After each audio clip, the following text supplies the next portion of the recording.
नमस्कार साथियों, स्वागत है आप सभी का आपका अपना online platform RKS education official में। तो साथियों, बिहार सरकार की तरफ से एक और खुशखबरी सामने आई है। बिहार सरकार की तरफ से एक और खुशखबरी सामने आ गई है और वो है बिहार दरोगा को लेकर के। तो बिहार में बिहार दरोगा की एक नई वैकेंसी आ गई है और ये जो वैकेंसी लिया जाएगा बीपीएसएससी के माध्यम से लिया जाएगा। और इसमें टोटल पोस्ट कितना है? तो टोटल पोस्ट है 1799 पोस्ट। अच्छा खासा है। जिनका सपना था कि हम बिहार दरोगा बने, उनके लिए एक शानदार मौका है। वो अच्छी से कड़ी मेहनत करे और बिहार दरोगा बन करके अपना और अपने गांव का और अपने घर का नाम रोशन कर सकते हैं। जिनका भी सपना है कि वो दरोगा बने, पुलिस विभाग में काम करे एक अच्छे पोस्ट पर, तो उसके लिए एक अच्छा मौका है। तो देखते हैं कि टोटल पोस्ट कितना है। 1799 है। और इसके देखिए, ये जो एप्लीकेशन स्टार्ट कब होगा? तो ये जो एप्लीकेशन स्टार्ट हो रहा है 26 सितंबर 2025 से स्टार्ट हो रहा है। यानी कि इसका फॉर्म का ऑनलाइन अप्लाई 26 सितंबर 2025 से इस फॉर्म को आप ऑनलाइन अप्लाई कर सकते हैं। और लास्ट डेट कब है? तो लास्ट डेट कब है? 26 अक्टूबर 2025। मतलब इसका जो लास्ट डेट होगा 26 अक्टूबर 2025 तक ये फॉर्म भर सकते हैं। यानी कि आपके पास एक महीना का समय है फॉर्म को भरने के लिए। 26 सितंबर से चालू होगा, 26 अक्टूबर को समाप्त होगा। देखते हैं पोस्ट वाइज कितना कितना वैकेंसी है। तो जनरल के लिए 850 है, ईडब्ल्यूएस के लिए 180, बीसी के लिए 222, ईडब्ल्यूएस के लिए 273, बीसी फीमेल के लिए 42, एससी के लिए 210, एसटी के लिए 15 और ट्रांसजेंडर के लिए 7 है। और क्या है कि जितनी भी है इसमें फीमेल को 35% का आरक्षण है जिस कैटेगरी में आएगी। जनरल में आएगी तो जनरल में ये टोटल के लिए सीट होगा, इसमें मेल फीमेल दोनों हो गया। अब देखो फीमेल का कितना सीट है। तो 850 का जब 35% निकालेंगे तो फीमेल का सीट 298, ईडब्ल्यूएस में 63, बीसी का 78, ईबीसी का 96, एससी में 74 और एसटी में 15। ये जो सीट है महिलाओं के लिए रिजर्व है। मतलब कि इस सीट पर केवल महिलाएं क्वालिफाई करेगी। वो भी कौन सी महिलाएं? जो बिहार के स्थायी निवासी है। अदर स्टेट की महिलाएं इसमें काउंट नहीं होगी, क्योंकि अदर स्टेट की महिलाओं को बिहार की महिला होने का आरक्षण नहीं दिया जाएगा। अब देखते हैं शैक्षिक योग्यता क्या है, आखिर क्वालिफिकेशन क्या रखा गया इसके। तो आपको केवल स्नातक पास किसी भी विषय से हो, या ऑनर्स से हो या जनरल से हो, कैसे भी आप स्नातक कर चुके, ग्रेजुएशन कर लिए हैं, तो आप इस फॉर्म को भरने के लिए एलिजिबल है, भर सकते हैं। अब एज की क्राइटेरिया देखते हैं, एज क्या है। तो मिनिमम एज किसी भी कैटेगरी का हो, आपका मिनिमम एज होना चाहिए 20 वर्ष। 20 वर्ष आपका मिनिमम एज होना चाहिए। वही मैक्सिमम एज, तो मैक्सिमम एज जनरल केवल मेल अगर बिहार के निवासी है और मेल है तो उनके लिए 37 वर्ष है। अगर अदर स्टेट के निवासी है तो मेल हो या फीमेल उनके लिए भी कितना रहेगा? 37 वर्ष रहेगा। वही जनरल फीमेल, जनरल या ईडब्ल्यूएस कोई भी हो, जनरल या ईडब्ल्यूएस फीमेल की मैक्सिमम एज कितनी होगी? 40। उसके बाद बीसी ईबीसी मेल फीमेल दोनों के लिए मैक्सिमम एज कितना होगा? 40। एससी और एसटी के लिए मैक्सिमम एज कितना होगा? 42। लेकिन अगर कोई भी ऐसे कैंडिडेट जो पहले से ही बिहार सरकार में जॉब कर रहा है, बिहार सरकार का अगर जो किसी पोस्ट पर कार्य कर रहा है, अगर उनका सर्विस 3 वर्ष हो गया है तो उनको अपने कैटेगरी में 5 वर्ष का छूट मिलेगा। मतलब वो जनरल में आते हैं तो उनके लिए 42 वर्ष हो जाएगा, बीसी ईबीसी में आते हैं तो 45 वर्ष हो जाएगा, एससी एसटी में आते हैं तो 42 5 47 वर्ष हो जाएगा। तो ये हुआ आपका एज। अब देखते हैं कि एज जो है आपका कब से काउंट होगा। तो न्यूनतम एज की गणना, न्यूनतम एज की जो गणना है 1 अगस्त 2025 को आपका न्यूनतम एज 20 वर्ष होना चाहिए और 1 अगस्त 2025 को ही आपका अधिकतम एज जिस कैटेगरी में आते हैं आपका होना चाहिए। लेकिन वैसे कैंडिडेट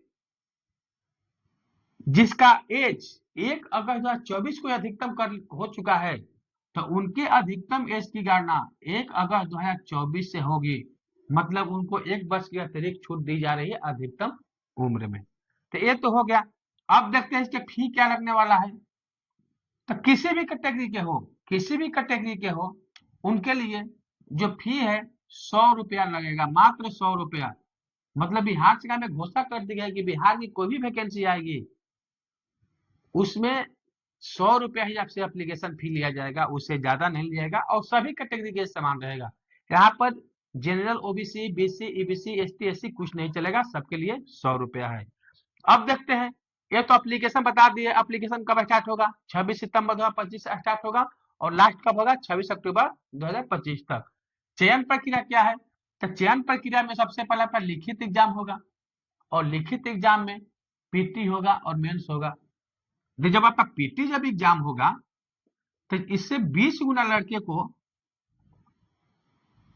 20 गुना लड़के को मेंस के लिए बुलाया जाएगा। कितने लड़के को बुलाया जाएगा, 20 गुना। और फिर मेंस एग्जाम होगा और मेंस एग्जाम से 6 गुना लड़के को पीएमटी और पीटी टेस्ट के लिए बुलाया जाएगा। अब देखते हैं कि पीएमटी और पीटी उसके बाद क्या होगा, मेडिकल होगा। तो पीएमटी में देखते हैं, पीएमटी आपका शरीर का मेजरमेंट होगा, तो इसमें हाइट कितना होना चाहिए, ईडब्ल्यूएस, यूआर और बीसी के लिए हाइट 165 और चेस्ट न्यूनतम होना चाहिए 81। अब 5 सेंटीमीटर फुलाना है, मतलब जिसका 81 है तो उसको 86 फुला कर देना है, जिसका 82 आएगा 87 देना है, 83 आएगा, मतलब प्लस 5 सेंटीमीटर लायक न्यूनतम का 81 होना चाहिए। वही ईबीसी, एससी, एसटी के लिए 160 है। ईबीसी, एससी, एसटी के लिए कितना है, 160 और चेस्ट कितना होना चाहिए, 79 सेंटीमीटर और 5 सेंटीमीटर फुलाना है। जिसका 79 है तो 84 चाहिए, अगर 80 है तो 85 चाहिए। फीमेल के लिए ऑल कैटेगरी, किसी कैटेगरी को उससे कोई मायने नहीं रखता है, किसी भी कैटेगरी को हो कोई मायने नहीं रखता है, उनके लिए कितना चाहिए, 155 सेंटीमीटर। उनको कितना है चाहिए, 155 सेंटीमीटर। चेस्ट, चेस्ट का मेजरमेंट नहीं होगा, नॉट अप्लाई, चेस्ट का मेजरमेंट नहीं होगा, लेकिन इनके वेट का मेजरमेंट होगा और वो वेट कितना होना चाहिए, 48 केजी। मतलब इनका न्यूनतम वेट 48 केजी होना ही चाहिए। अगर इससे कम होता है तो अयोग्य घोषित कर दी जाएगी। अब देखते हैं पीटी में क्या होगा, दौड़, दौड़ है 1.6 किलोमीटर की दौड़ होगी और ये कितना समय दिया जाएगा, 6.5 मिनट का, ये मेल के लिए है। 1 किलोमीटर 6 मिनट का समय दिया जाएगा, ये फीमेल के लिए है। हाई जंप 4 फीट मेल के लिए और फीमेल के लिए 3 feet. Long jump 12 feet male के लिए, फीमेल के लिए 9 फीट। गोला 16 पाउंड का 16 फीट फेंकना है मेल के लिए, 16 पाउंड का आपको गोला दिया जाएगा और 16 फीट फेंकना है न्यूनतम। लगभग ये हो जाएगा आपका 7.25 केजी, लगभग ये होगा वो इसका। 12 पाउंड फीमेल के लिए और 10 फीट फेंकना होगा। फीमेल को 12 पाउंड का गोला दिया जाएगा और 10 फीट न्यूनतम फेंकना होगा। ये लगभग आपका 5.25 केजी के आसपास आएगा। तो ये तो हो गया। उसके बाद देखते हैं कि डॉक्यूमेंट क्या क्या लगेगा। डॉक्यूमेंट बाद देखते हैं, पहले देखते हैं कि लिखित एग्जाम में क्या क्या पूछा जाएगा। तो लिखित एग्जाम में आपसे सामान्य ज्ञान, सामान्य विज्ञान और करंट अफेयर, ये आपका सिलेबस रहेगा। टोटल 100 क्वेश्चन पूछा जाएगा और एक क्वेश्चन रहेगा 2 नंबर का, यानी टोटल होगा 200 मार्क्स का आपका क्वेश्चन हो जाएगा। इसमें आपको न्यूनतम क्वालिफाई के लिए 30% मार्क्स लाना अनिवार्य है। मतलब ये नहीं कि आप 30% मार्क्स ला दिए तो मेंस के लिए क्वालिफाई होगा, ऐसा नहीं है। 30% आपको लाना होगा। कैंडिडेट कम भी मिलेंगे तो उसी कैंडिडेट को उठाया जाएगा कि जिसका 30% हो। और जो मेंस के लिए बुलाया जाएगा इसमें से 20 गुना लड़के को, 20 गुना लड़के को पीटी में से 20 गुना लड़के का मेरिट लिस्ट तैयार होगा और उस 20 गुना लड़के को मेंस में बुलाया जाएगा। और फिर मेंस से 6 गुना लड़के को पीएमटी और पीटी मतलब शारीरिक दक्षता परीक्षा के लिए बुलाया जाएगा। इसमें निगेटिव मार्किंग भी है और निगेटिव मार्किंग पर क्वेश्चन के लिए अगर एक क्वेश्चन गलती करते हैं तो 0.2 अंक आपके सही उत्तर में से अंक काट लिए जाएंगे। टोटल 200 मार्क्स का होगा। ये तो हो गया।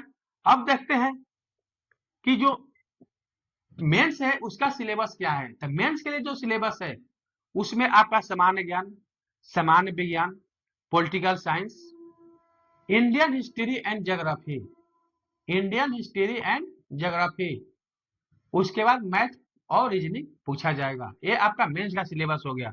ये पीएमटी और पीटी हो गया। उसके बाद इसमें जो क्वालिफाई होते हैं उसके बाद मेडिकल के लिए बुलाया जाएगा। अब देखते हैं कि आपको फॉर्म भरने के लिए क्या क्या जरूरत पड़ेगी। तो आपको 10th 12th और ग्रेजुएशन की मार्कशीट और सर्टिफिकेट की आवश्यकता होगी।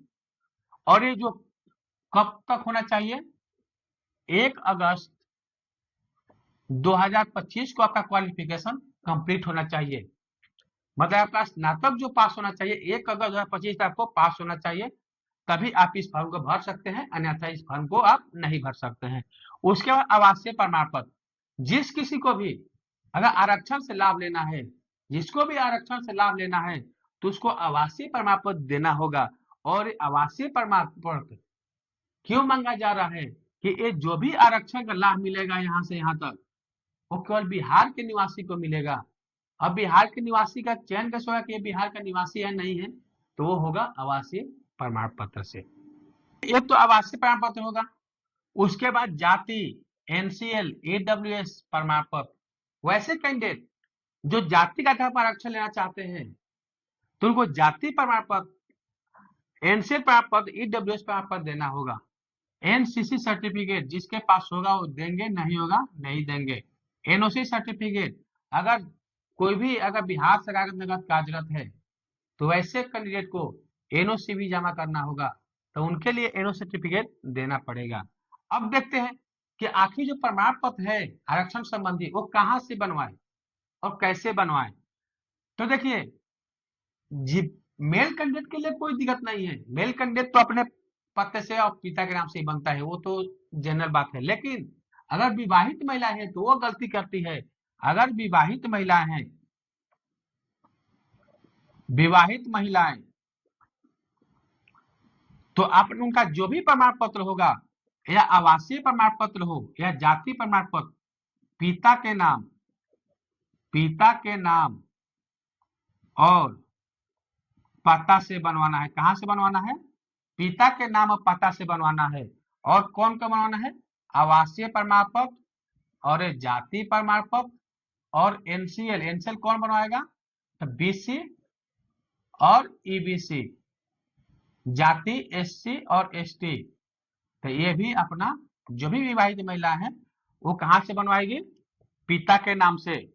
आवासीय प्रमाण पत्र सभी के लिए, किसी भी कैटेगरी की हो, बिहार के अगर निवासी है तो आवासीय प्रमाण पत्र बनाना होगा पिता के नाम और पता से। लेकिन चलिए अब ईडब्ल्यूएस के बारे में चर्चा करते हैं। ईडब्ल्यूएस के बारे में हम चर्चा करते हैं। तो ईडब्ल्यूएस में 2 देना पड़ेगा, एक आवासीय प्रमाण पत्र। तो आवासीय प्रमाण पत्र कहां से बनवाएगी?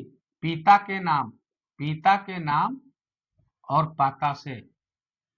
लेकिन ईडब्ल्यूएस को एक और सर्टिफिकेट देना पड़ता है, आय प्रमाण पत्र। तो आय प्रमाण पत्र कहां से बनवाएगी? पति के नाम और पता से। तो ईडब्ल्यूएस की जितनी ही महिलाएं हैं वो अपना आय प्रमाण पत्र पति के नाम से बनवाएगी और आवासीय प्रमाण पत्र पिता के नाम से बनवाएगी। क्योंकि आवासीय प्रमाण पत्र के आधार पर उनको बिहार के निवासी का दर्जा मिलेगा। जब बिहार के निवासी का दर्जा मिलेगा तो 35% आरक्षण के हकदार होगी। उसके बाद ईडब्ल्यूएस में वो जाना चाहती है तो वो कैसे मिलता है? इनकम सर्टिफिकेट है, वो आय प्रमाण पत्र आधार मिलता है। तो उनको आय किसका लिया जाएगा? पति का, उनके पति का आय उनका अपना आय माना जाता है। तो अपना जो आय प्रमाण पत्र बनवाएगी पति के नाम से बनवाएगी। और साथ ही साथ ये भी बोला गया है कि ये कब का बना होना चाहिए? तो 2025-26 फाइनेंशियल ईयर बनना चाहिए, यानी कि 1 अप्रैल 2025 के बाद का होना चाहिए। कब का होना चाहिए? 1 अप्रैल 2025 के बाद का होना चाहिए। उसके साथ ही जो भी आवासीय प्रमाण पत्र, जाति प्रमाण पत्र, एनसीएल प्रमाण पत्र, ईडब्ल्यूएस प्रमाण पत्र बनाने की जो आखिरी जो कट ऑफ डेट है वो आपका रहेगा, जो लास्ट डेट है 26 अक्टूबर 2025 इनका कट ऑफ डेट है। मतलब इसके पहले का आपके पास डॉक्यूमेंट होना चाहिए। लेकिन अगर आप 26 सितंबर 2025 को ही भर रहे फॉर्म, तो जिस दिन फॉर्म भर रहे हैं उस दिन तक आपके पास डॉक्यूमेंट होना चाहिए। तो साथियों, बिहार दरबार के बारे में जो जानकारी थी, मोटा मोटी जानकारी जो भी थी, वो आपको सही डिटेल से और अच्छे तरीके से समझाने की कोशिश किए हैं। अगर आपको इसमें कहीं भी कंफ्यूजन हो, कहीं भी प्रॉब्लम हो, तो आप हमसे व्हाट्सएप नंबर या कॉन्टेक्ट के माध्यम या कमेंट के माध्यम से पूछ सकते हैं। और जो कमेंट हमको करेंगे उस कर आप 9199276639 इस नंबर पर आप कॉल करके भी पूछ सकते हैं अगर कहीं इस बात का प्रॉब्लम हो तो आज के लिए इतना ही, फिर आपको आगे नई जानकारी के साथ मिलते हैं, तब तक के लिए धन्यवाद।